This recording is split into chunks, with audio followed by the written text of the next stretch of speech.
Vedeți cât e de minunată Maica Domnului. Vedeți cât de repede ne ascultă rugăciunile, cât e ea de milostivă, cât e de bună. Și noi de multe ori, nu păgânii, creștinii ortodoxi, o înjură și o înjură, fără să le facă niciun rău Maica Domnului. Chiar acum, în timp ce vă spuneam asta, mă amintesc de...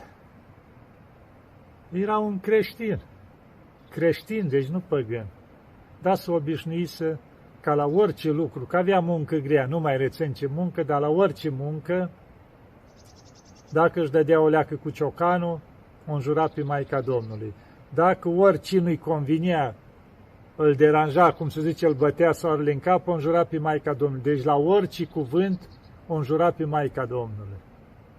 Blasfemii, tot ce-i vinea la gură, încât cei care lucrau cu el îl evitau să stea aproape de el. Era frică când auzea ce-i la gura lui. Și atunci apare într-o noapte Maica Domnului și a spus omului, cu ce ți-am greșit? Ce rău ți-am făcut eu de mă înjuri? De ce mă înjuri toată ziua? Ei, omul s-a trezit o leacă, o stat el pe gânduri, dar din obișnuință iar a început, dă-i și înjură. I s-a arătat Maica Domnului a doua oară și a spus, omule, oprește-te, nu mai face lucrul ăsta. Ăsta nimic. Ei, a treia oară când i s-a arătat Maica Domnului, nu i-a mai spus nimic. Doar o tras cu degetul peste mâinile lui și peste picioarele lui. Și când s-a trezit ăsta, ce avea? Mâinile și picioarele tăiate. Vă dați seama. Și atunci au început, abia atunci s-a trezit el. Iartă-mă, Maica Domnului, iartă-mă pentru tot ce am făcut. Și zice, tot restul vieții lui o slăvit pe Maica Domnului și și-a cerut iertare până a ajuns, cum se zice, la sfințenie.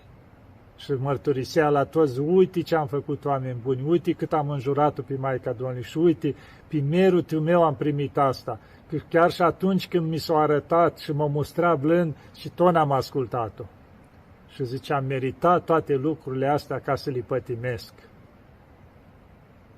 Da, să avem grijă și noi, că e mare dragostea Maicii Domnului, dar să nu întrecem măsura. Și cum am mai spus de atâtea ori, icoana ei să nu lipsească din căsuța noastră. Și candela aprinsă, icoana Maicii Domnului cu Mântuitorul în brațe și candela aprinsă acolo, să fie permanent. Și întotdeauna plecăm de acasă, sărutăm icoana, să-i cerem ajutorul. Când ne întoarcem acasă, sărutăm din nou icoana, să-i mulțumim că ne-a ajutat.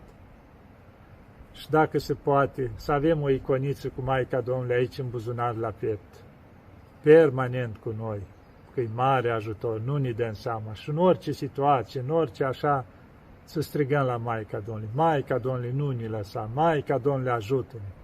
Și Maica Domnului ne ajută și nu ne lasă niciodată. Ați înțeles, dragii mei? Am vrut cu mult drag să vă vorbesc un pic despre Maica Domnului, să dau deoparte toată nebunia lumii, toate problemele astea, că ați văzut în ultimele filmări, am mai vorbit despre diferite situații, probleme, un pic să le mai dăm deoparte și să ne axăm mai mult pe legătura cu Dumnezeu și Maica Domnului, să strigăm mai des, să îi cerem ajutorul, dar să-i și mulțumim. Să-i mulțumim Maicii Domnului și să o iubim cu toată inima, că și ea ne iubește. Dar, dragilor, să ne ajute bunul Dumnezeu, Maica Domnului, să ne aibă totdeauna în pază. Doamne ajută!